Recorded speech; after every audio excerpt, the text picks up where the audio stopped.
Hey guys, tonight we step through a paper screen doorway into a lantern-lit tea room of the Northern Song, where the kettle sighs like a sleepy flute and steam drifts in pale ribbons over black-glazed bowls. You settle at a low table, spine uncoiling. A friendly reality check floats past. You probably won't survive this without dozing off somewhere between the first whisk and the first sip. So, before you get comfortable, take a moment to like the video and subscribe, but only if you genuinely enjoy what I do here. Drop your location and local time in the comments. I love seeing where you're listening from. Now, dim the lights, maybe turn on a fan for that soft background hum, and let's ease into tonight's journey together. The sliding door hushes behind you. On the tray, a Jian ware bowl waits, its iron-rich glaze a deep, stormy black striped with hare's fur streaks. Beside it sits a small-lidded caddy of powdered tea, pale, fragrant, a moon pressed into dust and taught to behave. The host nods. You are less guest than collaborator, another pair of careful hands joining tonight's slow choreography. You tilt the caddy and watch the powder flow. It shivers like silk because somewhere a patient hand turned a stone mill until leaf became cloud. Mainstream fact. Whispered, so the steam doesn't flinch. In the Song dynasty, you whisk tea from powder doucha rather than steep whole leaves, and in public, tea battles, doucha. Judges watch for steady foam, true colour, and the ring that clings to the bowl. Tribute grades bound for court are logged by officials with brush, seal, and an appetite for hierarchy. The brazier glows. You feed it slivers of dried bamboo and set the kettle to a low murmur. You watch the surface for shrimp eyes, crab eyes, then roaring waves, stopping at the second heat caught just before it gets ideas about surfing. Historians still argue whether these poetic boil stages reflect precise thermometry or mnemonic flourish. But your wrist trusts experience more than labels. You make your mise en place neat. On a strip of paper, you note the measure. 2 flat scoops. Tap tap, the powder drops into the bowl like light snow over a dark river. The black glaze is there to tell the truth. It shows colour and foam without flattery, which is why contest tables across Jian collect these bowls like loyal witnesses. Joke 1 arrives on schedule. Your handwriting resembles a scholar who fell asleep on a bus, legible, relaxed, mildly optimistic. You pick up the bamboo whisk. Grip, a handshake, not a headlock. Angle, a bow, not a nosedive. The host pours a splash of water, and you stir a paste in quiet spirals. Then more water, and the choreography wakes. Quick, light strokes, back and forth like a moth testing a lantern. Then small circles that gather and lift a foam as fine as muslin. Your elbow is a hinge. Your shoulders decide not to audition for a drumming troupe. Flat pack furniture has never gone together this smoothly, which is joke 2. Mainstream fact again, tucked into the steam. Jian ware dominates these moments because the thick body holds heat, and the dark glaze makes the pale tea read honestly. Many bowls carry keyline names: hare's fur, oil spot, partridge feathers, accidents that fashion adopted as if planned all along. You tilt the bowl and watch the white band climb evenly. No streaks, no bald patches. Somewhere a theoretical judge you'll never meet drowsily approves. Open scholarly debate, murmured, so no one gets grumpy. Historians still argue whether the foam focus of Song tea is mostly aesthetic showmanship or a practical response to powdered preparation that enhances aroma and mouthfeel. The truth likely lives between performance and palate, like latte art and the way you claim to enjoy kale. You listen to the whisk's very soft zerar against the bowl, a cricket that learned manners. You lift the bowl with 2 hands. The first sip is bright and thick at once, the foam dissolving into broth like a friendly cloud remembering its day job. Lantern light trembles at the edge of your vision. Joke 3 arrives on a tray. This is the most competitive whisking you've done, that doesn't involve eggs or a brunch crowd with opinions. You set the bowl down and admire the cling, the ring that stays. Faint and even, proof that water and wrist kept their promises. A quirky tidbit peeks around the screen. Some notes propose a pinch of salt or drop of brine to wake dull water. Maybe chemistry, maybe theatre, definitely conversation. You skip it tonight. Orthodoxy with a flexible spine suits you. The host prefers charcoal with a whisper of pine, insisting fuel can nudge flavour like wall paint nudges a room's mood. You inventory the station, the scoop with its exact curve, the folded cloth like a closed book, the brush for cleaning, and realise your hands are memorising their order without trying. You glance at the caddy's label, a tidy seal from a Fujian estate with a reputation that walks in ahead of its tea. Tribute grade? Not quite, the host says, but near the bright end of the ledger. You imagine a clerk in the capital counting packages with formal sighs and pretending not to care who knows whom. Historians still argue whether regional politics nudged grades or whether terroir alone earned the marks. Either way, the bowl in your hands argues for skill right now.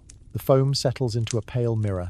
Heat floats from porcelain to palm, patient and even. You feel the whisk handle's tiny ridges imprint your fingers, a tactile bookmark you'll return to when contests and score sheets appear later. For now, movements stay small and tidy.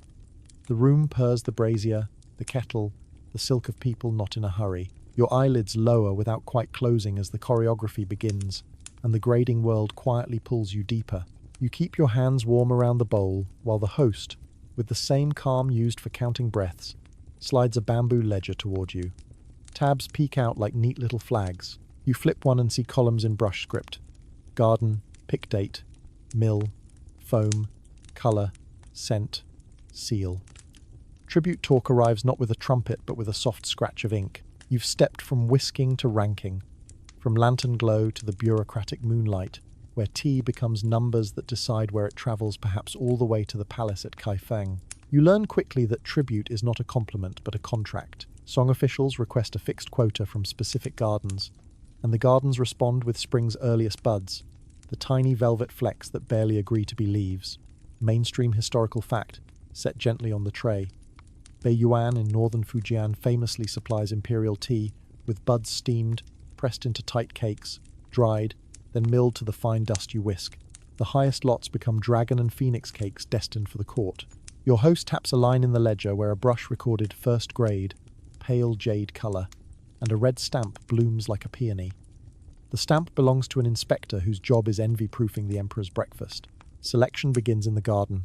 You can almost feel the dawn chill at the edge of tea rows, while pickers move like careful punctuation marks, plucking one bud, or a bud and single leaf, and dropping it into baskets lined with paper so nothing bruises. The foreman murmurs rules the way you murmur mantras. Pick before the sun dries the dew. Never twist. No torn edges. Later, steaming tames the grassiness. Remember the boil stages, those shrimp eyes and crab eyes you watched. And then workers press the leaves in carved moulds. The impression dragon coils, phoenix feathers turns plant matter into heraldry. Even dust will remember that emblem when it reaches your bowl. You ask what first grade means to the person with the jade seal, and the host's smile suggests it means good enough to risk your job. The criteria sit like nested bowls. Colour, not green like spring grass, but a pale, almost cloudy glow once whisked think cream touched by moonlight. Foam, fine bubbles persistent, clinging evenly to the inner rim of a Jian bowl, which you conveniently have right here. Yes, the same black glaze that tattled on your whisk skills now tattles on the tea's protein and oil content. Aroma, clean, fresh, a soft chestnut or orchid note that doesn't shout. Mouthfeel, smooth, thick without grittiness, leaving a light, sweet whisper at the back of the tongue. The inspector sips, swallows, waits because good tea has a second handshake called returning sweetness. Then he writes one character that can tilt a harvest's fortune, quirky tidbit, slipping in like a polite cousin. Some examiners reputedly warm their noses with the steam before smelling, claiming cold noses lie. Others carried their own Jian bowl everywhere, the way modern baristas travel with a favourite cupping spoon, insisting the bowl's glaze tells the truth. One eccentric official, the host says, refused to grade any sample until he had whisked in silence for the time it takes a moth to circle a lantern 3 times. You do a quick mental timer about 7 patient breaths and decide that's your kind of bureaucracy. The tally sheets, though, are never pure. Historians still argue whether imperial taste genuinely standardized quality or whether politics, patronage, and regional pride slip through every stack of paper like tea through a sieve. A garden favored by the right poet might rise a grade. A shipment delayed by a moody river might fall. You study the columns and notice marginalia. Transport intact. Foam stayed to the second recitation. Slight clay note, likely kiln smoke. The notes tell stories the grades won't admit. Just as your foam ring confessed your water's sweet spot, these brush marks confess the world's meddling. You picture the route. From the hills, tribute cakes ride to market posts, where officials in tall hats count, stamp, and inevitably recount. Then boats take over, sliding into broad, slow rivers like caterpillars into silk. The packages are wrapped, stacked, and sealed with twine that squeaks under fingers. Somewhere a clerk yawns at midnight, scratches 100 cakes, seals with cinnabar, and dreams of anything that isn't a tally. The tea leaves the mountain speaking in the accent of rain and arrives at the capital speaking the new consonants of ink and rope. Your bowl warms your palms as if to remind you that all this movement exists to end here, in a small storm of foam. Joke 1 tiptoes in. You realize the emperor is essentially the ultimate influencer. One raised eyebrow in Kaifeng, and everyone in Fujian updates their brewing tutorial. You imagine a court newsletter titled, "Foam Trends You Need to Know," and suddenly you're grateful. Your only subscriber pressure is comments politely asking about kettle brands. The term first grade, your host adds, is misleadingly simple. Within it hide subgrades, court, near court, and please don't embarrass us. The best lots travel under guard. Lesser but still luminous lots filter to high officials and honoured guests. The rest enter the market with labels boasting proximity, from the garden that once produced, the way a bakery brags about a sourdough starter's ancestry. You run a thumb over the ledger's page and feel the ghost of pressure where someone pressed too hard during a diligent moment. A memory from Section 1 returns like a kettle sigh. Jian bowls help graders too. The hare's first streaks highlight foam evenness, making it harder to cheat with whisk theatrics. Your earlier ring, clean, unbroken, would please a grader enough to relax his shoulders by one shrug. Historians still argue whether examiners privileged foam at the expense of varietal character, turning tea into a beauty pageant of bubbles. You sip and decide. A good pageant can still crown the right winner if the judges are awake. Transport introduces its own choreography. The cakes must avoid moisture but not desiccate. They must be firm but not brick-like. Aromatic but not perfumed by the wrong storeroom. Joke 2 arrives with a bow. Somebody, somewhere, has certainly tried to improve a shipment by storing it near pomelos. And somebody else has written an angry memo about tea that tastes like fruit gossip. You grin into your bowl, then resume the serious business of staying drowsy. Imperial tasting sessions take place in quiet rooms where bowls line up like planets. A chief taster, yes. A real job with real anxieties oversees water temperature. Remember those poetic boils? Shrimp eyes, crab eyes, roaring waves. Hit crab eyes for tribute tea or risk a demotion to the Department of Regrettable Decisions. Assistants whisk in unison, and an official with scrolls marks foam persistence as the room's soft chorus rises ZRRR, like disciplined crickets. When the emperor is present, remarks are sparse. When he is not, metaphors proliferate. Spring after snowfall, mist over river stones, the phoenix preening. You nod. Poets were the original product reviewers. Another quirky edge.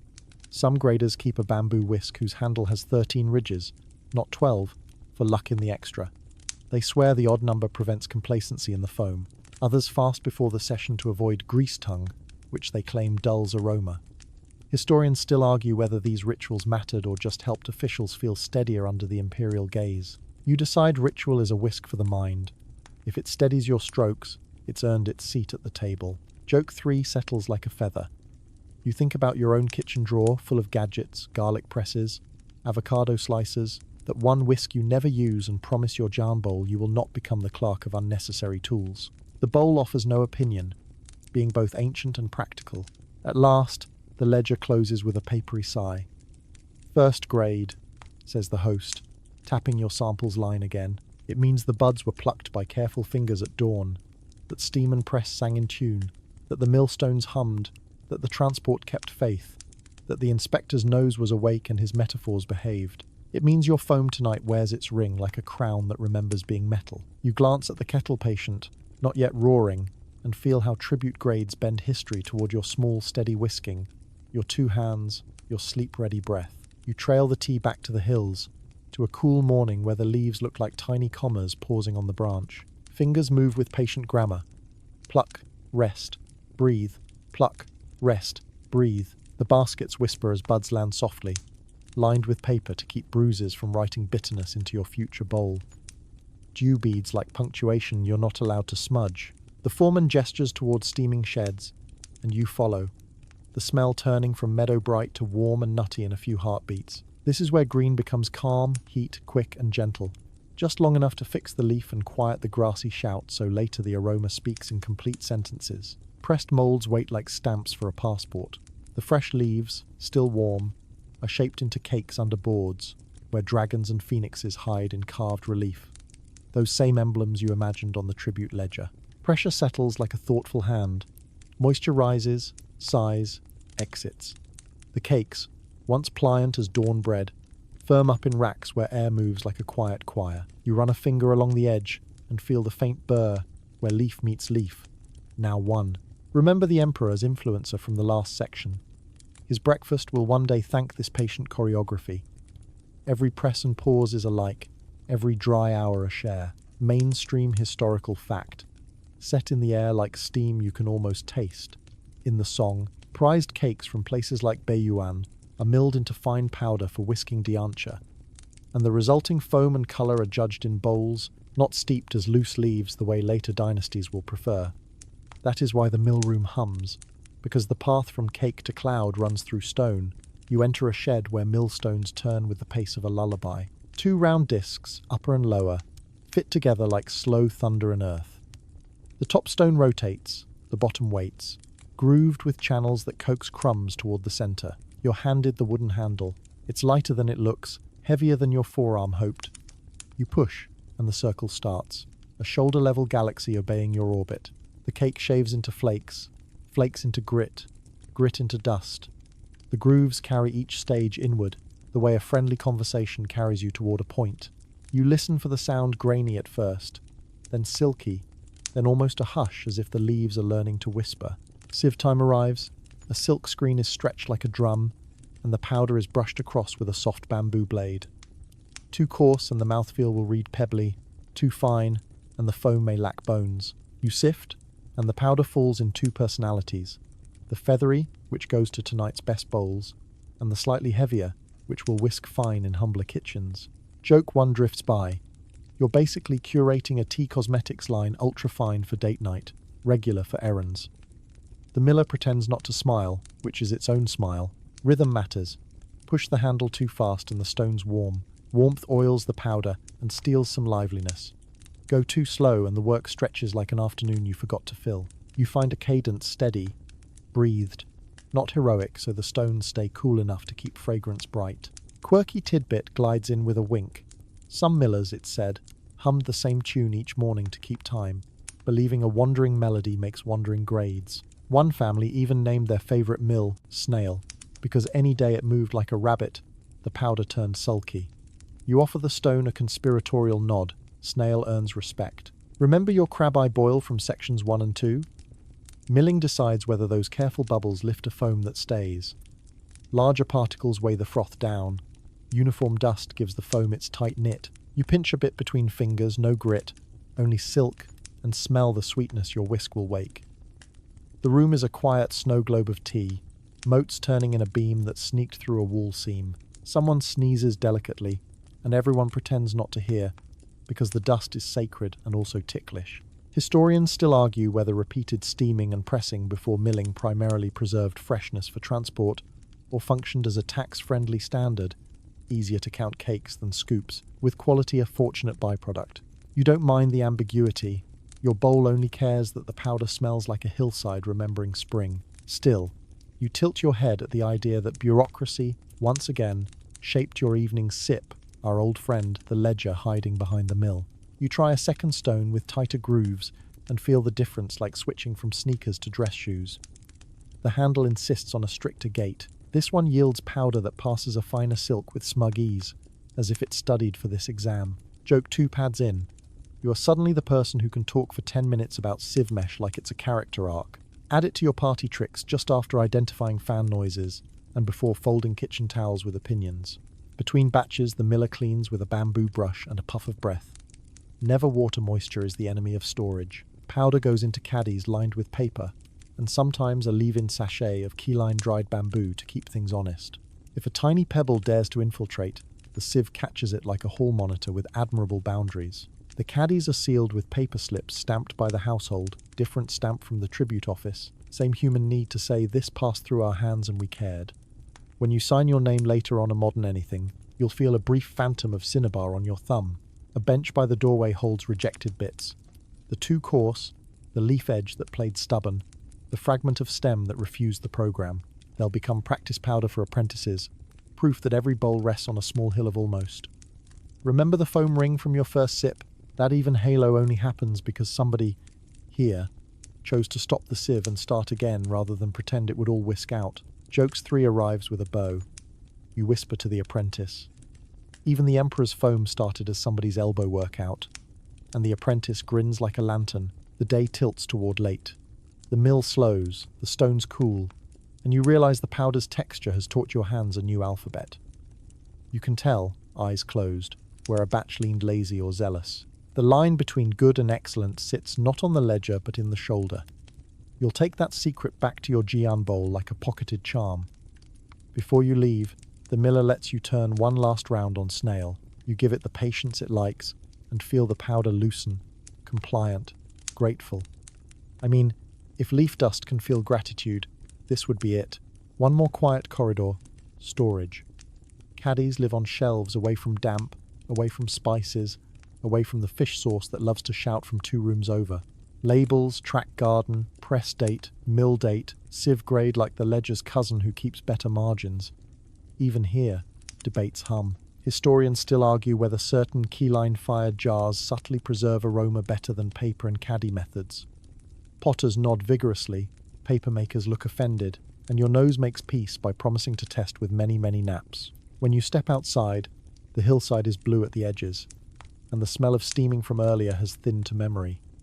You carry a small caddy stamped with a discreet seal, the powder inside fine as morning light. The road back to the tea room seems shorter, as roads do when your hands have learned something they didn't know they were missing. Lanterns will be waiting, and the whisk remember the 13 ridge handle for luck will flick like a small broom sweeping clouds into order.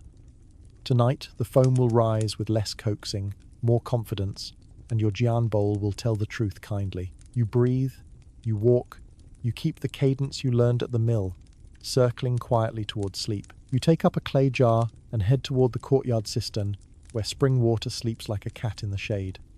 The jar is cool. Your palm makes a small moon on its side. The host walks with you, unhurried, as if fetching water were a kind of breath practice. Everyone talks about tea, but water is tea's secret autobiography, what it drank before you drank it. You lower the dipper, hear the soft hollow ploop, and lift a shine that looks like nothing until it touches heat. You're reminded of the mill's patience, snail's tempo, and decide water deserves its own choreography. The brazier waits inside, charcoal stacked like a careful skyline. Bamboo charcoal, if the house can manage it. Fruitwood, if the budget prefers optimism. Mainstream historical fact, laid gently beside the firebox. Song connoisseurs routinely ranked waters and fuels, favoring spring over, river over, well, while heating with clean, odor-light charcoals. Bamboo praised for quick, bright heat and low smoke. You set the kettle. Listen for the kettle's first opinions. If your Jian bowl tells visual truths, the kettle tells temporal ones. It marks the path from stillness to boil in small, named waypoints. Steam begins as a rumor, then the surface twitches, and you lean in to greet the old lexicon of bubbles you've already met. Shrimp eyes, crab eyes, and finally roaring waves. The first is shy, tight pearls winking along the edge. The second is coin-sized discs rising in measured punctuation. The last is a muscle flex, loud as a market day. You are a crab eyes loyalist tonight. Powder from snail likes that temperature hot enough to wake oils and proteins. Not so hot the water goes sullen. You keep a ladle ready, the way you kept the sieve earlier, to show that your hands are here to make decisions, not to applaud. A quirky tidbit drifts by, waving a little flag of implausibility. Some tea lovers swore by plum snow. Snowfall collected from branches during the first bloom melted for water as a talisman of purity. Others preferred water drawn at night from a running spring to avoid daytime dust chatter. One poet allegedly bragged about tea whisked with dew shaken from lotus leaves at dawn. And you decide, the brag is 70% logistics. Your jar holds honest spring water, no lotus commute required. Still, you nod to the romance. Romance keeps wrists gentle. You practice patience without looking like you're practicing patience. A kettle at crab eyes is a moving target. Charcoal breathes more, breathes less. The draft changes, someone slides a screen. The host uses the stir stick, a thin bamboo sliver to tease the water, the sound like a small bow across strings.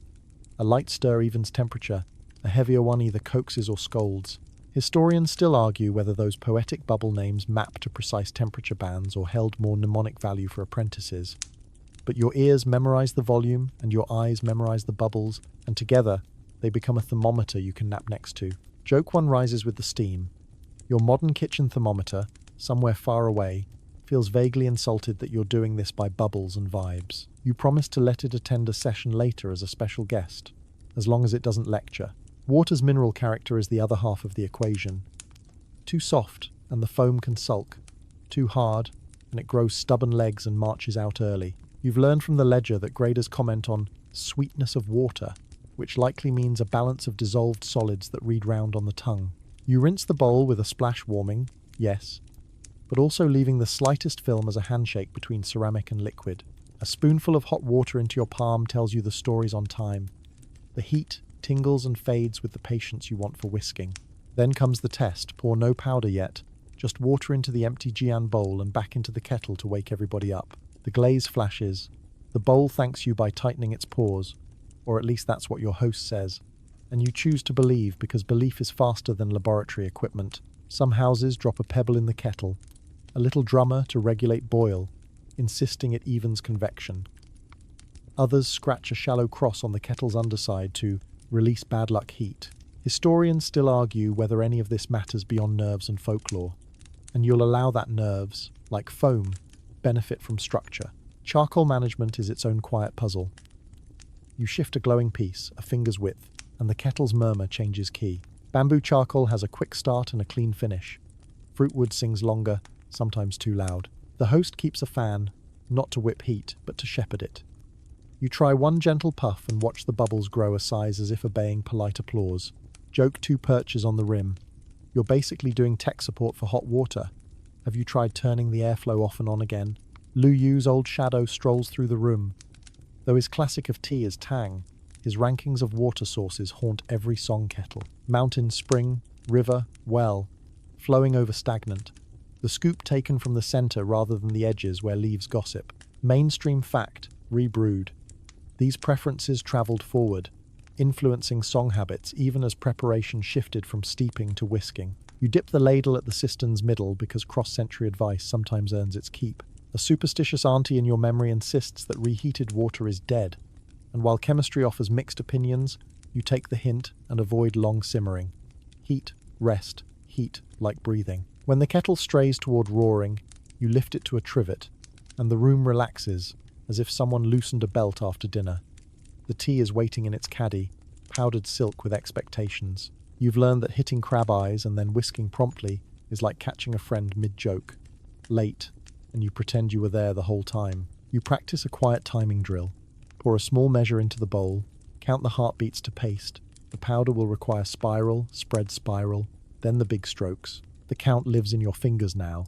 If snail taught the shoulder, the kettle teaches the wrist's calendar. Historians still argue whether bamboo charcoal truly imparts a cleaner flavor, or whether its prestige rode on fashion and court supply. You sip an unseasoned spoonful and decide it tastes like absence, the good kind, the kind that doesn't write extra adjectives on your tea. Quirky swerve. Some testers carried a wind bell, a tiny chime to hang near the brazier, claiming the pitch shift told them when the room's draft changed and the kettle would speed up. It's either physics or poetry. Either way, you want one, if only because a bell that rings you into tea time feels like a dignified alarm clock. The host approves in principle. The ledger would not have a column for bell charm efficacy, but the margins might. Your 3 planned jokes arrive like well-timed bubbles, so here's the third. You realize you're judging water, the way people judge coffee beans, microphones, and pillows, firm opinions about tiny differences. You accept that adulthood sometimes means arguing about minerals with love. A ladle of crab-eye water slides into the bowl, where a dusting of powder waits like low clouds. You move in a small spiral, making paste. Then you add more water in a smooth, low arc, avoiding a splashy waterfall that would bully the foam. Your 13-ridge whisk superstition by design descends. The first strokes are patient, then quicker, then a light back-and-forth shiver that your elbow remembers from earlier. The foam rises obediently, tiny bubbled and glossy, and the ring clings as if it rehearsed while you fetched water. All that patience jar, charcoal, bubbles, bell dreams proves itself in one quiet halo. The kettle returns to the trivet off the flame. On, off, as you keep the crab-eye window open for companions' bowls. You become the traffic controller of steam, landing brews at even intervals. The room fills with a scent you can now name. Not grass, not toast, something between chestnut and fresh paper. The smell of a new notebook open near a garden. You sip, the water disappears, by which you mean it doesn't argue, and the tea shows itself cleanly. Your shoulders let out a fraction of a shrug you didn't know they were holding. If you listen closely, you can hear callbacks from earlier corners of the night. The sieve's silk deciding mouthfeel, the ledger's stamps deciding roots, the Jian glaze deciding honesty. Now water decides time, how fast, how slow, when to rush, when to rest. You note with sleepy pride that your kettle never roared, your crab eyes never sulked, and no lotus leaves were inconvenienced. The bowl returns a pale mirror to the lanterns. Your breath lengthens to match the steam's thinning lines. You have, without announcing it, turned patience into flavour. Your table becomes a small stage, no velvet curtain, only a woven mat, a steady lantern, and tools that prefer understatement. You've learned by now that the foam ring doesn't materialise from enthusiasm alone. It asks for mise en place, so tidy a cat couldn't find a corner to knock over. You start by setting the bowl where your wrist likes to land slightly left of centre if you're right-handed, slightly right if you're left, because the shortest path between kettle and foam is a line your elbow can remember even half asleep. The bowl first. You choose a Jian ware whose hair's first streaks look like rain arranged by a careful poet. Its weight feels honest in the hand, thick body to hold heat, flaring mouth to let foam stand. Mainstream historical fact, placed as calmly as a scoop on the mat. Jianyang kilns in Fujian supplied these iron-rich, dark-glazed bowls that song drinkers loved, and when Zen monks later carried examples across the sea, Japanese potters emulated them as tenmoku, a lineage you can trace by eye from glaze to glaze. You tilt your bowl under the lantern. The glaze pulls light into a low hum instead of a shout, which is exactly what foam prefers. You set a folded cloth to the bowl's right 2 folds, then 2 more so the edge forms a small runway for resting the whisk without rolling. The cloth is not for drama. It's a crosswalk that tells your tools where to stand while you pour. A bamboo scoop, sanded smooth as a lullaby, lies above the bowl. The caddy sits behind, label facing forward like a polite name tag. Joke one leans against the scoop. Your setup suddenly resembles a minimalist desktop, and you resist the urge to create folders named foam, urgent foam, and misc foam, sought later. You rinse the bowl with crab-eye water and warm the whisk 13 handle ridges. For luck in the extra by spinning it gently in the empty heat, letting bamboo soften just enough to flex without sulking. Quirky tidbit glides in. Some whisk makers embedded a single darker bamboo sliver among the tines, the needle, as a humble signature. Others rubbed a breath of tea oil into the handle once a season, claiming it reminds the hand who's in charge. You roll the handle in your fingers and feel how the ridges anchor grip without nagging. The whisk matters more than ego admits. Too few tines and the foam goes burly and short-lived.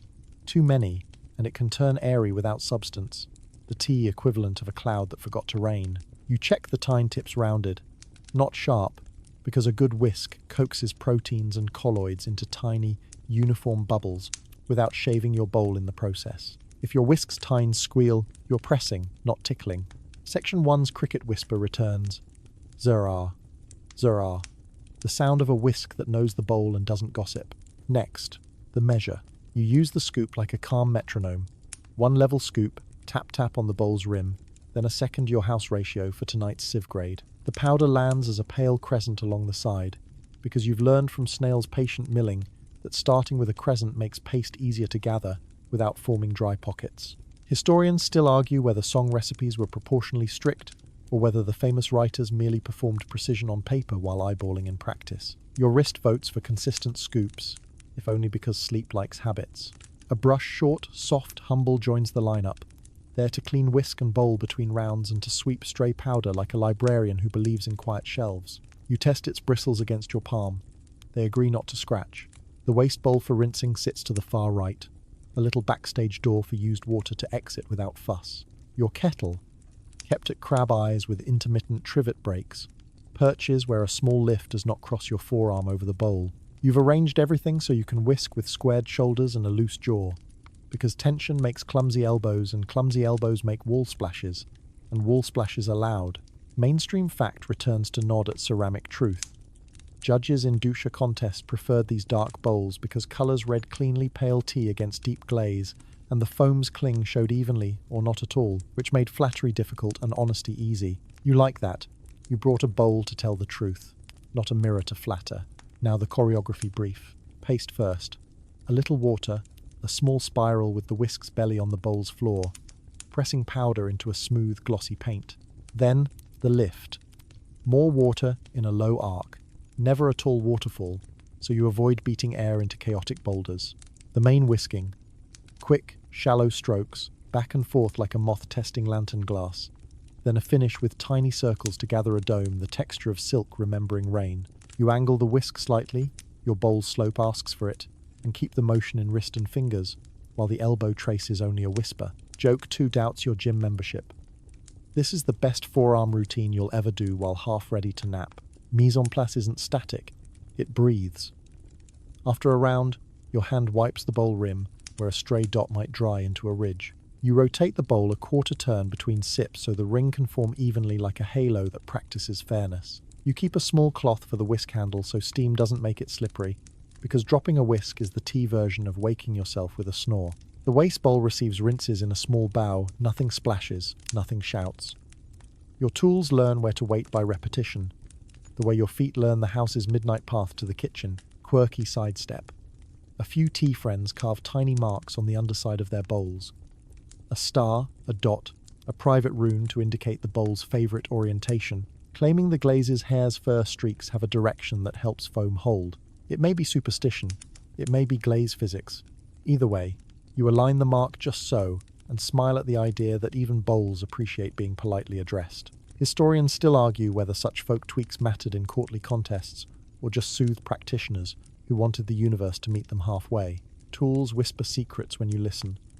The scoop tells you if the powder clumps, maybe the caddy needs drier paper. The whisk reports if your water drifted above. Crab eyes, foam grows big bubbled, the auditory zrrr thickens. The bowl reveals if you were heavy-handed bald spots in the ring, streaks where a better angle would have skimmed. Your station lets those messages arrive without interference, because nothing is hunting in a drawer and nothing is balancing on hope. You add a second bowl for a friend, and mirror the layout for left-handed ease because hospitality is mise en place that anticipates bodies. Remember the ledger from section 2, graders carried their own bowls to standardize truth. You carry an extra setup to standardize comfort. Joke 3 pads in on kitten feet. You're now the sort of person who sets 2 whisk stations like a restaurant sets bread plates, which is how you know hobbies have become a lifestyle without filing a change of address form. You think ahead to clean up. A gentle rinse, whisk spun in warm water, and dried bristles down so gravity helps. Bowl wiped and left to cool on the mat, so heat doesn't sprint out and crack what patience built. The brush enjoys its own rinse. Powder likes to hide there like a shy student behind a door. You fold the cloths back to squares and feel the odd satisfaction that comes from right angles after soft foam. Mainstream fact bows one more time. Many Jian bowls bear nicknames oil spot, hare's fur, partridge feathers that describe glaze effects born of iron and kiln atmosphere. Collectors, then as now, argued the hierarchy of beauty. Some favoured streaks for reading foam, others preferred constellations of silver drops. Historians still argue whether certain glazes subtly affected perceived flavour, or whether the effect was purely visual coaxing of the mind. You decide honesty lies in both places. Sight and taste are married, and the bowl officiates. A soft callback rolls in from section 3, the mill's silk sieve, and you notice how the powder's feel changes the mise en place rhythm. Finer sieve, faster whisk, coarser sieve, longer pace time. From section 4, the kettle's heartbeat returns. You place it so the walk from heat to bowl is 3 steps of equal length, a metronome your body trusts. Even our influencer emperor, from section 2, would approve of this production line. Bowl, scoop, water, whisk, sip, breathe, reset. No panic, no pageantry beyond what foam makes on its own. Under the lantern, the ring clings evenly. A tiny bubble at 12 o'clock shows where you started. A matching one at 6 shows where you finished. The in-between is a satiny road without potholes. The mise en place did this as much as your hand. Not flashy, not loud, just tools placed where muscle memory can find them without asking the brain for a full committee meeting.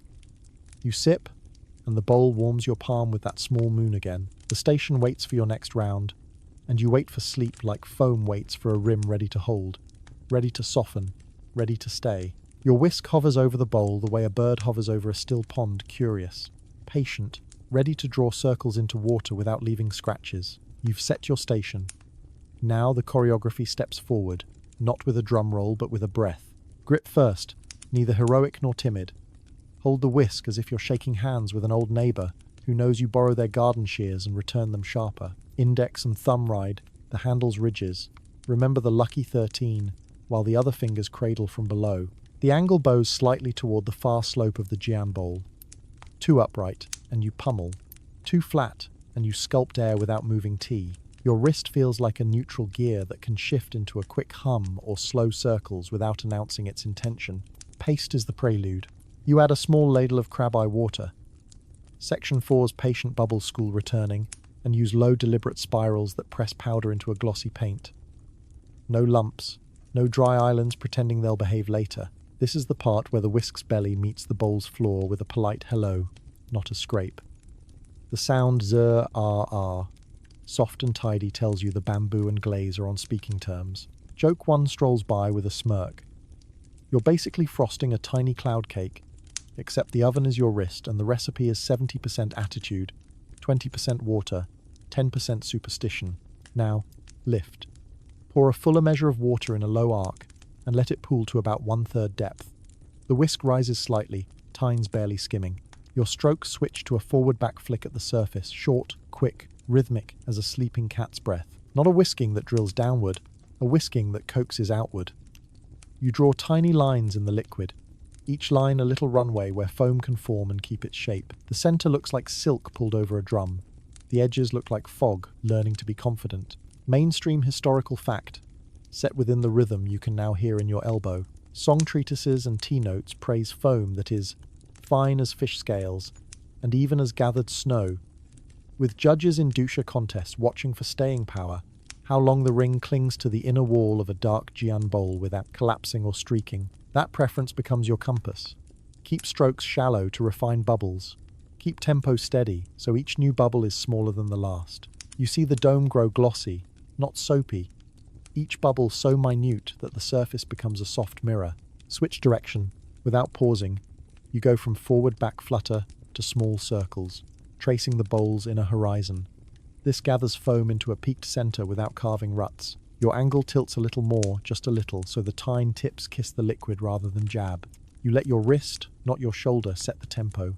The elbow is a hinge, not a hammer. The bowl remains centered under your hand the way a friend stays centered in a good conversation. You're not chasing it. It's not fleeing you. If the whisk sings too audibly, lighten. Bamboo has opinions. You listen. Quirky tidbit taps your shoulder. Some practitioners believed a silent recitation of a short poem. 7 characters per line. 7 lines help pace the strokes. By the final character of the final line, the foam should dome and the rim should wear its ring like a well-fitted crown. Others timed by 3 incense breaths.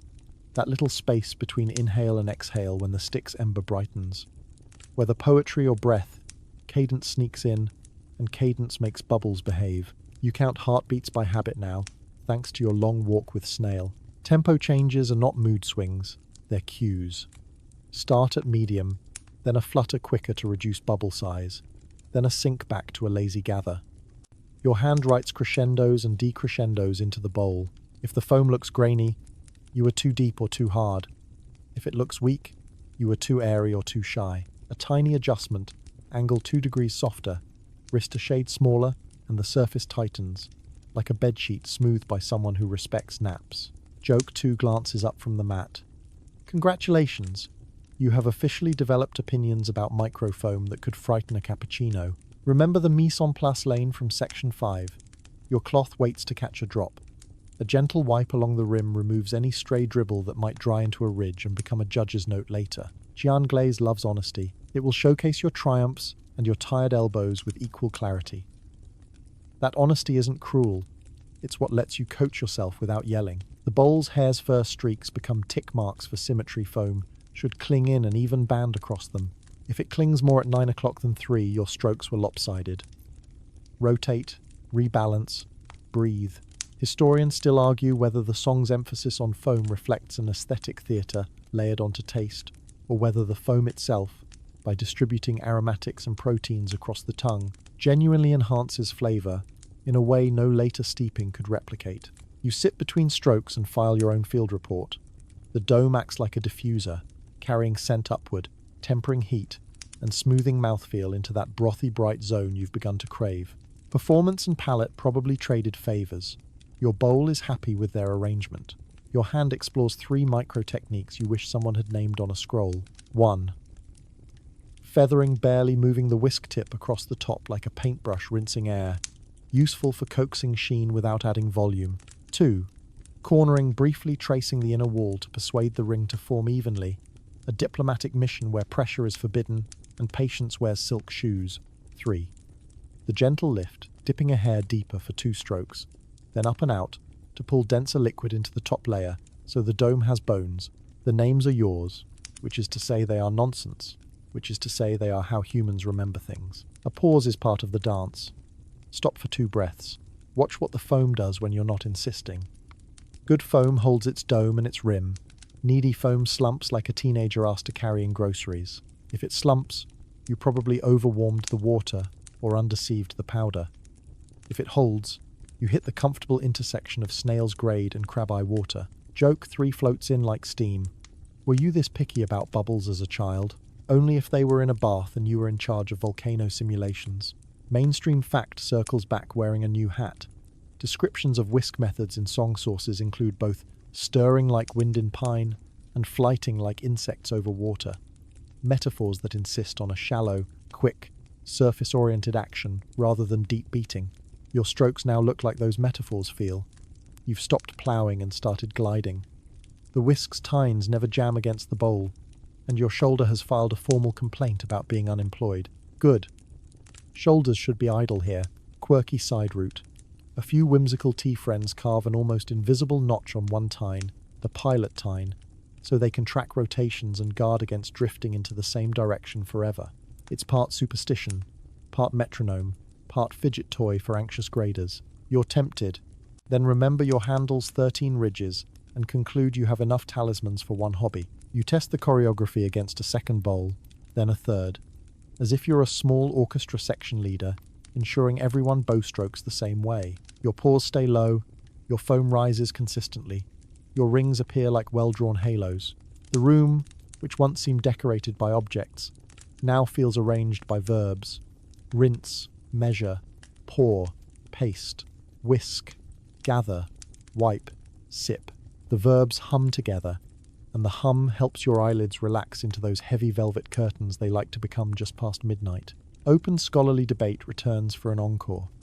Some argue that the social spectacle of synchronized whisking the choruses of ZRRR around contest tables was as central to song tea as taste, while others insist that the private, solitary bowl at home carried more genuine refinement.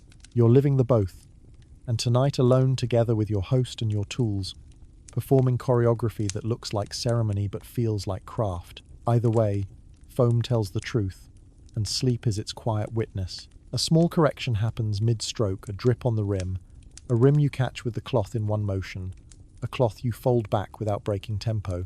Callbacks arrive like friendly guests, the ledger's red stamps flashing in the mind when your ring looks especially even, the mill's silk sieve whispering that particle size made this surface possible, the kettle's crab eyes winking from across the mat. Even your influencer emperor pops in, raising an approving eyebrow at your dome sheen before vanishing into a scroll marginalia. At last you slow the whisk to a hover and lift. The foam holds, a miniature snowfield with no boot prints, the ring hugging the inner wall like a promise it intends to keep. You tip the bowl toward the lantern and watch the surface catch light without glare. Satin, not gloss. Quiet, not flashy. Your wrist is a little warm, your shoulders are not. Your breath has chosen the tempo of someone who will be asleep in 6 minutes. You cradle the bowl, sip, and feel the dome melt into liquid that carries chestnut and orchid and a hint of fresh paper. The choreography lands without a thud, like a dancer's final step you didn't hear because it was made of air. Your name, well, Your travel alias slides into round one against a local favourite whose whisk handle has 15 ridges, bold as a gambler. The rules are simple on paper, deliciously fussy in practice. 2 bowls each, same powder grade. You watch the steward weigh it with priestly focus. Same crab-eye water drawn from the house kettle. Same time frame signalled by a bamboo clack. You may choose your own whisk, hello lucky 13 and your stance, but theatrics lose points if they splatter. Mainstream historical fact arrives with the steward's ladle. Song tea contests, called doucha or sometimes pincher, judged staying foam, chijo, the even cling of the ring on the bowl wall, colour purity against the dark glaze, and the absence of trails, chahan, sliding down the interior. A judge may note aroma and mouthfeel, but tonight the scoreboard cares most about what the surface confesses. Your opponent nods a courteous duel, not a duel. The bamboo clacks. Powder hits bowls in twin crescents. Paste first. Spiral, smooth. The air smells like chestnut and new paper again. Your night's recurring duet of notes. Water in a low arc. You ride Section 6's choreography surface strokes, not drilling your wrist, writing quick lines that bubbles red as instructions. The dome gathers, satin and small-grained, and your ring creeps up to the hare's fur horizon like a tide that respects property lines. Across the table, your opponent's whisk goes faster, a hummingbird tempo. His dome rises aggressively. Joke 1 clears its throat. You're tempted to call a foul for performance-enhancing elbow. Judges lean in, faces intent but not unkind. They watch without blinking, because the first 20 seconds after whisking stop are a lifetime in foam years. Your ring holds. A tiny comet tail tries to slip at 3 o'clock. You rotate a hair, the way you practiced, and it steadies. The opponent's dome looks taller, but the ring shows a thin patch at 9. Jian glaze tells the truth. That patch is a whisper about uneven strokes.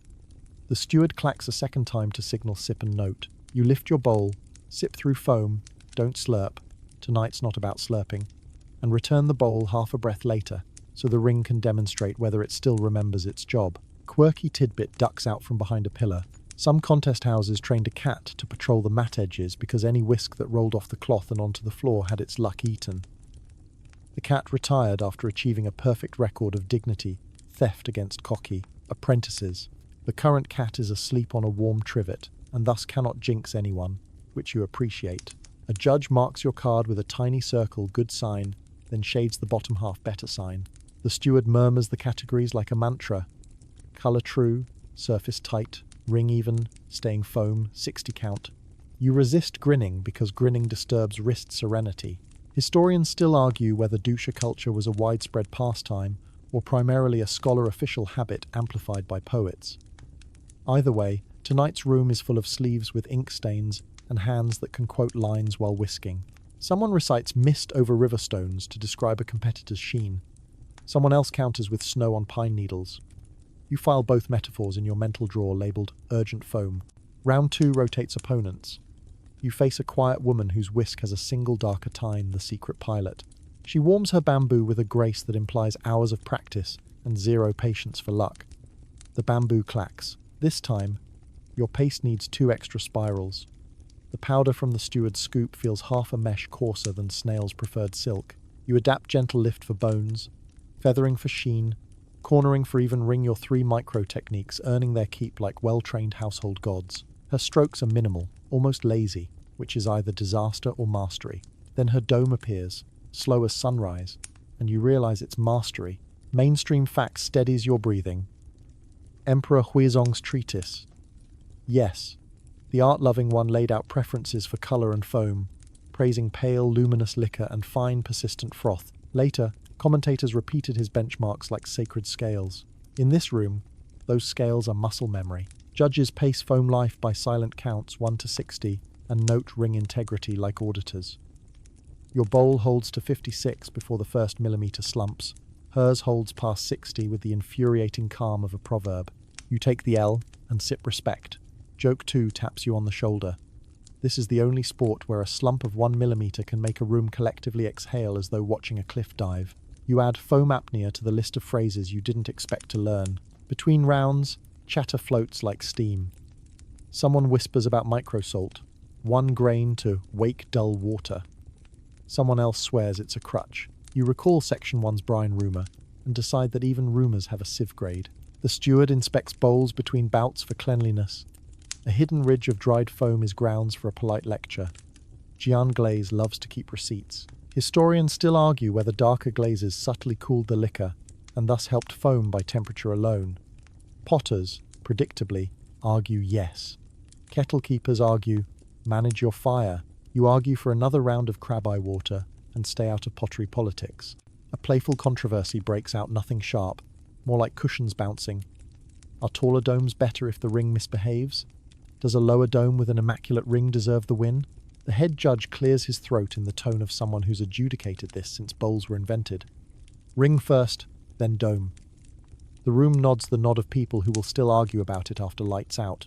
You enjoy the relief that even in the 11th century of tonight, priorities need reminding. Your semi-final arrives by accident.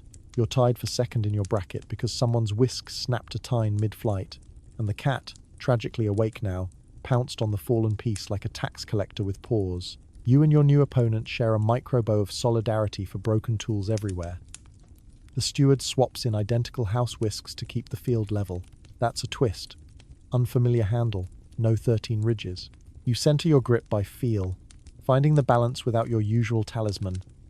The pour is good, the paste is smooth, the surface strokes hum. Your ring forms, even and bright. Your dome neither shy nor brash.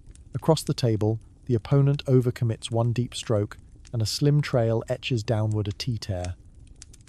Jian glaze, ever honest, does not forgive. The judge's brush draws a short line on the scorecard. Trace. You advance by a margin you could measure with a lotus filament. Quirky side note skitters, in with slippered feet. Some houses hang a small paper charm above the contest table, inked with the character for calm. Not for the tea doesn't read, but for hands and egos. A charm like that wouldn't hurt your kitchen either. Taped above the sink to dissuade frantic dishwashing. Now the final. The room hushes to a soft buzz, like a beehive listening to itself. You and the 15-ridge gambler face off again. Powder, water, paste. You ride your cadence, counting 7 lines under your breath. He goes for height. You go for cling. Your ring arrives like a band of silk. His looms a touch uneven at 4 o'clock. Perhaps a draft, perhaps impatience. The judge's 60-count lands. Your ring is still neat. His shows a thin surrender the width of a hair. The steward lifts both bowls toward the lantern like newborn moons. The head judge ballots with a nod your side. Gentle applause. More felt than heard. Joke 3 bows. You have just won a sport your childhood gym teacher never explained. With the bicep effort of lifting a paperback. Mainstream fact, to toast the moment without waking it. Jian bowls from Fujian were so favoured in doucha that their export and later imitation abroad rode the contest culture's reputation. What you held tonight is both tool and referee. Historians still argue whether doucha's competitive spirit helped refine tea-craft for everyone, or mainly flattered literati circles.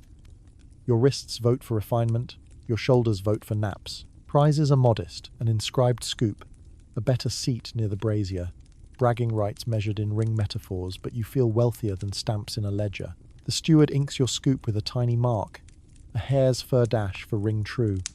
You tuck it beside your caddy and feel snail, the mill, the kettle's crab eyes, the 13 ridges, and the ledger's red seals all wink in agreement from previous corners of the night. Foam thins, conversation thickens, the wind bell, or the one you plan to buy, tinkles somewhere just beyond common sense. You sip the last, the ring sliding down finally, honourably, like a curtain on a play that knows exactly when to end. The contest dissolves into low talk and ink. Your prize scoop earns a spot on the mat, and the steward replaces bowls with ledgers, the colour of roasted chestnut. Paper rasps as covers open, columns march like quiet soldiers. Garden, pick day, mill, sieve grade, water, foam, ring, colour, scent, remarks, seal. You recognise the rhythm and other choreography, this time for brush and stamp. A scorecard isn't a stage, it's the shadow of one. You lean closer and see the world that decides where powder travels and how loudly it boasts along the way. The judge's brush dips in cinnabar and rises with a small red sun at its tip. Stamps wait like tame thunder, round, square, rectangular, each with carved characters that announce office, rank, and sometimes a poetic flourish because officials are still people. A good impression lands clean, no pooling ink at the edges, no tilted dignity. The mark dries into matte authority that will follow the tea from table to market, like a well-behaved rumour. Mainstream historical fact steps forward without tripping. Song tea, especially tribute-bound powder from northern Fujian, moved with paperwork. Inspectors recorded grades, impressions, and sometimes transport notes, then sealed bundles with cinnabar-stamped slips so the capital could trust what reached its bowls. You watch one such slip pressed, lifted, and waved once in the air like a blessing. Marks have dialects. One judge draws a hollow circle for ring true, meeting it with a tiny diagonal stroke, 30 heartbeats of staying foam. Another writes the character for quiet when aroma behaves, for greenish when the colour leans too fresh under the lantern. There are cryptic signs too. A short floating dash that you learn means likely a keyline smoke note from careless storage, and a double dot by the water column Sweet Spring. These annotations feel less like verdicts and more like travelogues. They help the next pair of hands honour what the bowl confessed tonight. Reputation floats in with its slippers on. Shop seals parade down the margins. A pine tree here, a rising crane there, a modest leaf with 2 veins. Everyone recognises the old families whose stamps command small bows, houses that mill with a patience like snails, that sift until powder feels like size, that store in jars lined with paper done whisper thin. A respectable seal doesn't change the tea. It changes the weather around the tea. Jokes arrive with mischievous timing, first of 3. You picture a salesman announcing, same foam, now with 30% more prestige, and the entire room politely not buying it and politely still paying for it. A clerk reads back grades in a voice that could lull an anxious cat. He pauses long enough for the head judge to add marginalia in beautiful cramped hand. Held ring at 60, colour snow pale, mouth thick. Another sample receives, foam lively but migrates south. A delicate way to say a thin trail slid down at 6 o'clock. Jian glaze keeps receipts. The ledger keeps long ones. You notice how seldom anyone argues. The bowl has already spoken. The brush is just playing stenographer. Quirky tidbit peeks out from under a blotter. At one inspection office, the lead grader supposedly kept 2 brushes, one for notes, and one seasoned with the faintest trace of tea oil, used only to write the character for excellent, because he claimed that words should glide on the page as pleasantly as the sip glides on the tongue. Another office used a paper called cicada wing, so thin you could read poetry through it. Graders preferred it for the final copy, insisting heavy paper weighed down good news. You tilt your head. It's either ceremony or stealthy tool-smithing for calm hands. Either way, you're here for it. Then the quiet bribes stroll in, not with drum beats but with fruit baskets and over-careful courtesies. A negotiating merchant bows too low and leaves behind a roll of particularly nice paper for the office. A garden steward presents a sample in a box carved with clouds, a bit cloudier than necessary. No silver flashes, just a willingness to set the table with better ink, better snacks, better metaphors. Historians still argue whether such nudging shifted grades meaningfully, or merely smoothed the rough edges of already decided outcomes. Your nose for human nature says, a crisp pear and a poem don't turn poor foam into a crown, but they can make a judge feel seen on a long night. Rumours, however, carry their own sieve grade. The ledger includes subtle counters to flattery redundant signatures, a second seal from the water steward, a note about who whisked and at what bubble stage. If a shipment arrives later tasting like rope, the slips lead the blame like breadcrumbs back to a kiln, a storeroom, or a careless boatman. Mainstream fact returns, steady as the kettle. The Song state loved double-entry mines, salt, tea, and market taxes ran on cross-checks, receipts, and inspectors who knew how to write suspicion without lighting a fire. Tea inherits that habit. Your scoop wears its tiny hare's fur dash from Section 7 like a miniature audit trail. You watch a junior scribe sharpen his brush against the lid of an inkstone with a sound like soft wind in bamboo. He copies figures, then adds a tiny flourish to a merchant's name, an inside signal that the man tends to forget weights. The head judge notices and pretends not to notice. The way hosts pretend not to see you, take a second dumpling while enthusiastically passing the plate closer. Joke 2 sits in your lap. One day, all our emails will evolve into this polite words, tiny flourishes, universal understanding, plausible deniability. There's a section of the ledger for complaints. Ring thin, likely water change after dawn rain. Colour sallow, probable late pick. Aroma muddled. Charcoal smoke. The steward shows you slowly, and your fingers finally memorize it the way your wrist memorized crab-eye timing. Everything tonight seems to be a ceremony followed by a muscle memory, or the other way round. Quirky superstition sidles back. Some graders sniff the stamp paste before sealing, claiming that rancid oil in the cinnabar warns of careless supply chains further up the road. Others press a hair under the slip, yes. A single hair as a signature only they can recognize later. It's peculiar, it's personal, and it's also a tiny biometric long before anyone says the word. You begin to respect how much quiet engineering hides inside. Just a stamp. A travelling poet saunters through, of course he does, and offers to write celebratory lines for tonight's high-grade bowls. The judge allows 2 short and very tidy on the back flyleaf. Foam holds moonlight, ring keeps its promise. The poet preens. The ledger becomes a faintly perfumed museum.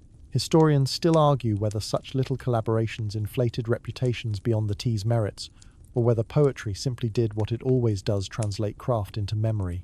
You decide you'll remember the ring better now that it owns a couplet. Your 3 jokes like to arrive in even intervals. So here's the third, pacing itself. Looking at all these seals, knots, and marginalia, you realize the song invented the T version of verified checkmarks, except they're pressed in cinnabar and nobody charges a subscription. Your scoop, newly inked from the contest, winks in agreement. As pages fill, money tiptoes in under other names. Grades become price bands. First grade moon pale 60-count ring translates, in the market, to an extra string of cash per caddy. Near tribute fetches close to court prices if the seal belongs to a shop that never embarrassed itself. A merchant with a good stamp but sloppy storage falls from grace faster than foam under roaring waves. The ledger doesn't print price. It prints weather forecasts for fortunes. The head judge closes the book with a palm that might as well be a lid on a kettle. Stamps cool. Brushes rest belly up. Slips dry like tiny flags. You help stack bundles, touching twine knots that now read like short poems to your fingers. Behind every packet is a chain of hands. The picker at dawn, the steamer, the presser, snail-shouldered mill, the sieve silk, the water drawer, the whisks choreography, your ring in the lantern light, the judge who wrote staying, the seal that means we saw this. The bowl in your palms feels heavier with all that quiet ink. You breathe slower, almost at the speed of cinnabar drying. The room's talk fades into the soft futzing of paperwork you suddenly find soothing. You imagine the road ahead, boats, posts, markets, but that's a later section's story. For now, the ledger sleeps with its neat columns and its private constellations of dots. You cradle your scoop and feel the hare's fur dash on its side. Not a trophy, really more a receipt for having listened well to foam. Bundles wait like well-behaved clouds tied with twine. Each stamped slip a small red compass pointing toward the world beyond this room. You press your palm to a packet and feel how tightly the leaves, long pulverized into silk, still want to be a hillside. The steward nods toward the door. Time to watch paperwork learn to walk. Porters arrive with back frames, wood polished by other shoulders. The bundles stack into neat towers bound with the anti-fraud knot you finally learned. Loop, half turn, pinch your fingers, itching to check each one like a security blanket. Out into the alley, the night smells of bamboo smoke and wet rope. Turn left, join the freight. The street moves like a patient river of legs. Tea, timber, paper, salt. You step into the current. Mainstream historical fact walks beside you at a civil pace. In the song, water is the empire's favorite road. Rivers and the Grand Canal carry bulk cheaply compared to carts, and tea tribute and commercial rides boats whenever it can. Fujian's Min and Jian feed bigger arteries, and from there, grain and tea rise toward the capital at Bianjing, Kaifeng, the way breath rises toward a yawn. Tax posts sit where water pinches into tolls. Officials tally loads, stamp slips, and send cargo onward with the calm of people who dream in columns. First checkpoint, first brush. An officer in a felt cap asks for ledgers, then confirms your shop seal against an office matrix. Pine, crane, modest leaf, all present. He smells the cinnabar like a man judging sesame oil, and you try not to grin because you know the superstition. He runs a thumbnail under one slip, finds the hidden hair signature from Section 8's rumour, and relaxes by half a sigh. A reed pen scratches down each bundle's count. Your knot gets an approving tap. The officer mutters that if coffee ever reaches this land, he'll need 2 pens. You don't know what coffee is, which is fine. Tonight belongs to foam. Boats wait with ribs of cedar and bellies that crave cargo. The porter's chant lifts the load over the gunwale. Ooh, 2, 3, and your bundles nestle between jars of soy, bales of paper, a stack of roof tiles that seem to pray for calm water. The coxswain flicks the tiller, oars nibble the river, banks slide past as if pulled on a string. Lanterns turn to stars, stars turn to cold, reflective water that remembers every stamp as weight, not ink. Quirky Tidbit paddles up, jaunty as a river gull. Certain stretches post taste testers, not for tea but for the water itself. Old men who sip from buckets daily and log if the river grew silt-heavy after storms, advising boatmen to skim mid-channel or hug the steeper bank. One tester swears he can tell which upstream charcoal a brazier used by licking his lips. Everyone smiles and writes it down anyway because the river has a sense of humour and occasionally a grudge. At a market town, the cargo steps off for an overnight. Warehouses breathe a damp, warm air like soup. You want to put a fan in front of every bundle and quote Section 4's sermon on crab-eye temperature. The storeman checks your twine knot again loop, half turn, pinch then adds a twist you didn't learn, a local accent in string. You file it under dialects, alongside bowl marks and whisk poetry counts. Joke one arrives with sandals on. Between knots, stamps, and bowl rings, this culture could authenticate a ghost. Another post, another ledger. This one tallies not just number but destiny. Tribute bound, near tribute market, common sale. Tribute gets a double rope, and a soldier who looks like his sleep schedule is a rumour. The clerk murmurs that near tribute fetches near tribute coin, if the seal is honest, and the smell arrives without conversations. It didn't have permission to start kiln. Smoke, fish, the gossip of pomelos. Jian glaze can tattle on foam. Customs noses can tattle on warehouse mistakes. You say a small prayer to snail and to paper that likes dry air. Historians still argue whether the Midsong's tea levy, part of a web of commercial taxes, truly nourished the state, or simply chased moving targets, throttling small merchants while letting house seals and court favourites thread the needle. Some say the levy stabilised markets. Others claim it fostered a bureaucracy that taught itself origami with forms. You squint at the stacks of slips and decide the empire, like foam, prefers even rings. Whether that ring comes from fairness or practice depends on who's holding the whisk. The current widens. The boat settles into the low hum that sets eyelids to gentle sway. You overhear the crew ranking waters, Lu Yu's ghost nodding in the stern. Midstream over edge, spring over canal, canal over well. One man confesses he fills his household jars after midnight because day dust talks too much. You admire the superstition's commitment to scheduling. A wind bell tinkles in someone's dream. The real bell on the mast answers with a soft, predictive ding. You adjust an imaginary brazier by 1 finger width. Dawn comes like a careful pour. On the bank, a tax farm sits where the road meets the wharf. Ropes creak, weights thud, numerals copy themselves into the future. A junior checker notes your bundles bear the hare's fur dash you won in doucha, nice scoop. Then remembers he's supposed to be neutral and coughs his admiration into his sleeve. Mainstream fact returns with boots muddy from the road. The tea and horse policy in the song traded tea for war horses along frontier markets, particularly with Western tribes. Documentation, transport, and quality control mattered because bad tea offended allies, and bad horses offended survival. Your bundles aren't cavalry currency, but the same nets of receipts and roads hold you up. Overland now, where the river's language changes to ruts and hooves.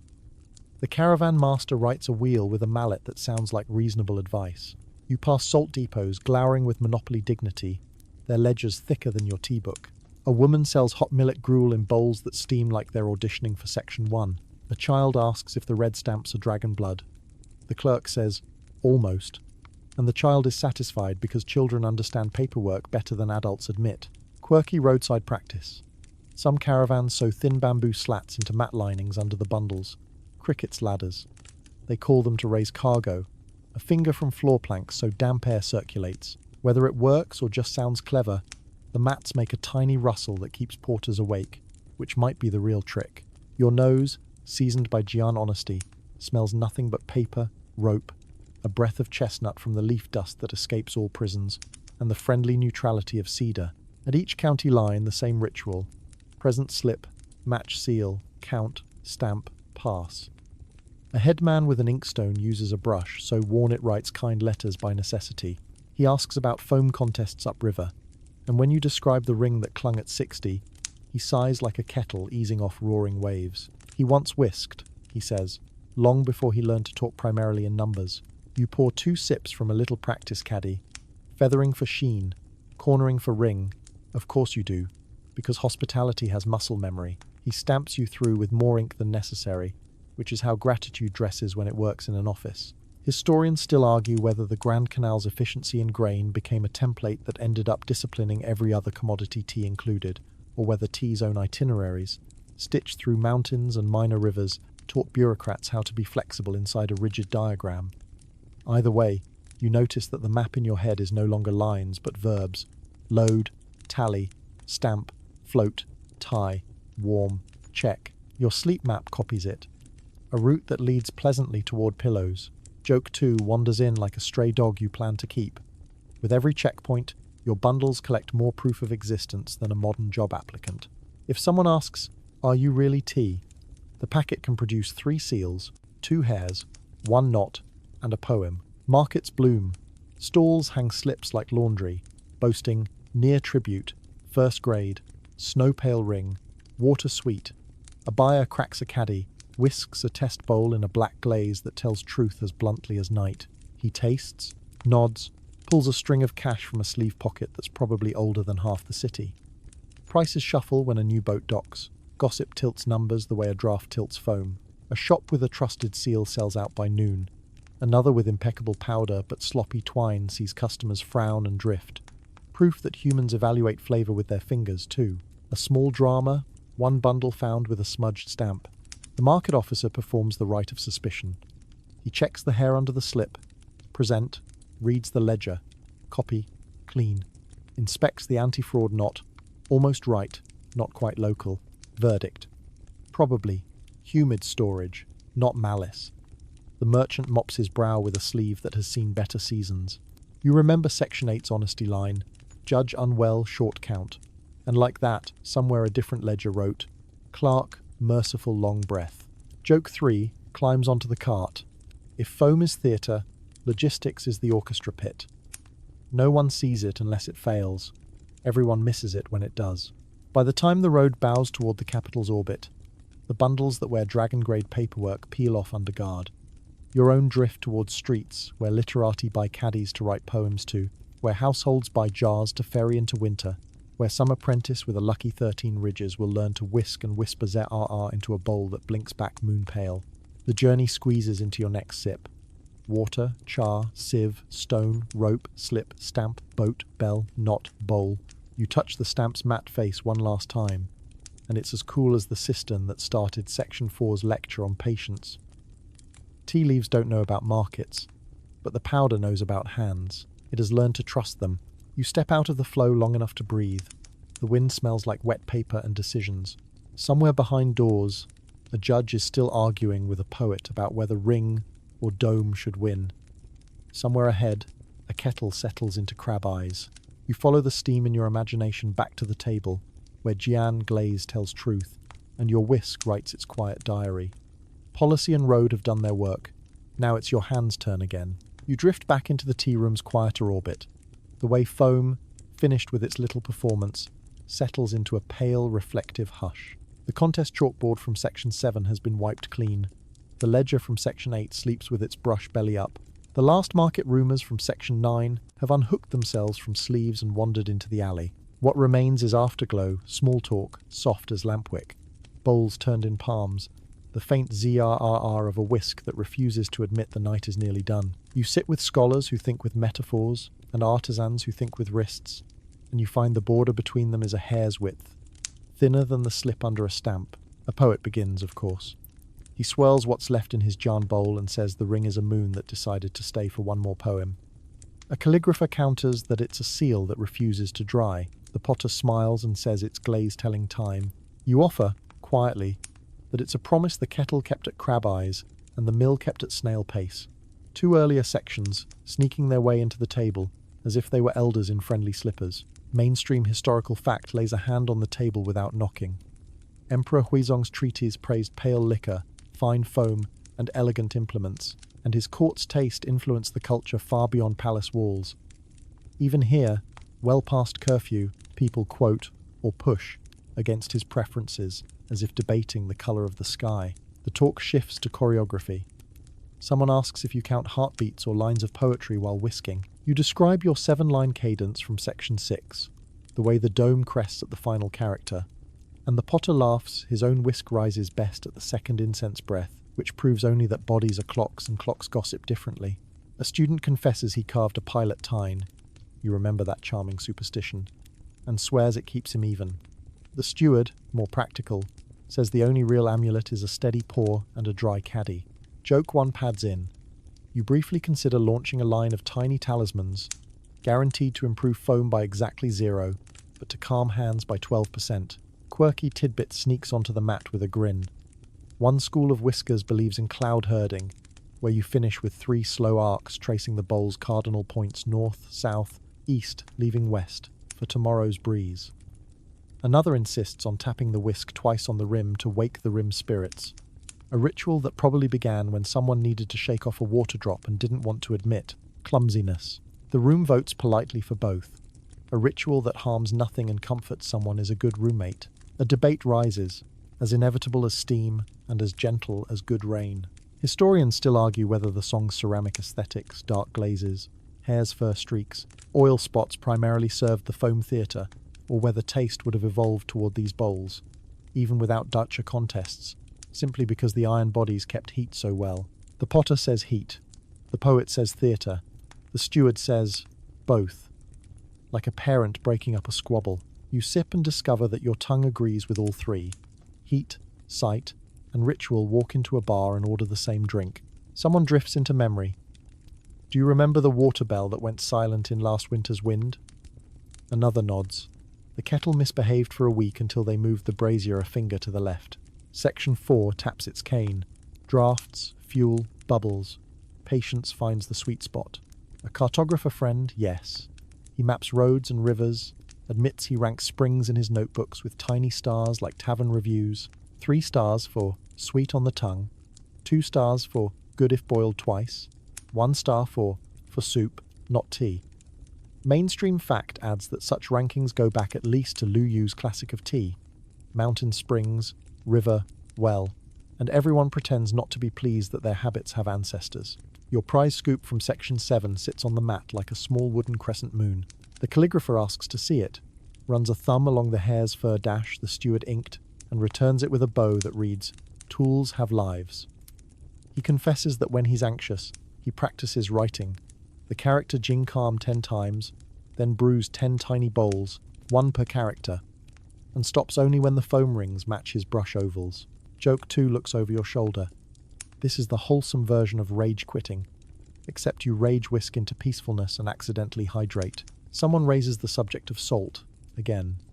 You recall the brine rumour from section 1 and the microsalt gossip from section 7. A retired inspector admits to a scandal of his youth. 1 grain in a poor water town and the foam behaved. The trick caught on, and for a season everyone claimed mountain springs, which was true only in aspiration. We corrected it, he says. We corrected ourselves. Historians still argue whether such hacks were harmless nudges in bad conditions or a slippery slope that encouraged cleverness over craft. The retired man shrugs. The kettle sighs. The bowl in your hand says water solves most problems by asking for attention, not shortcuts. The talk turns softer, closer to pillows. A musician describes whisking to the tempo of a slow court piece, bending the metronome to match tonight's lantern sway. A monk says he focuses on the patch of air between foam and lip, the place where hot meets cool, and that's where his mind sits until the ring forms. Someone tries to define returning sweetness and fails cheerfully. Words don't live well in the mouthfeel part of the map. Mainstream fact, helpful but not pushy, notes that tea tasters observe. Huigan sweetness returning at the back of the tongue after swallowing, though whether powdered, whisking amplifies it. Compared to later, leaf steeping is a question that follows experts into long naps. Open scholarly debate lifts its head one more time. Was the song's diancha, the pinnacle of attentive tea, or a branch that naturally gave way to leaf steeping in later dynasties because palates changed, farms shifted, bowls travelled with monks, and whisk culture found other homes? The room is kind to this question. The potter says, bowls are honest, regardless of what they hold. The steward says, good water finds its level. The monk says the hand that pours is what the tea is really studying. You decide the foam itself doesn't care. It only asks for even strokes and for the ring to be treated like a promise, not a stunt. Joke 3 arrives like a drowsy cat and curls on the mat.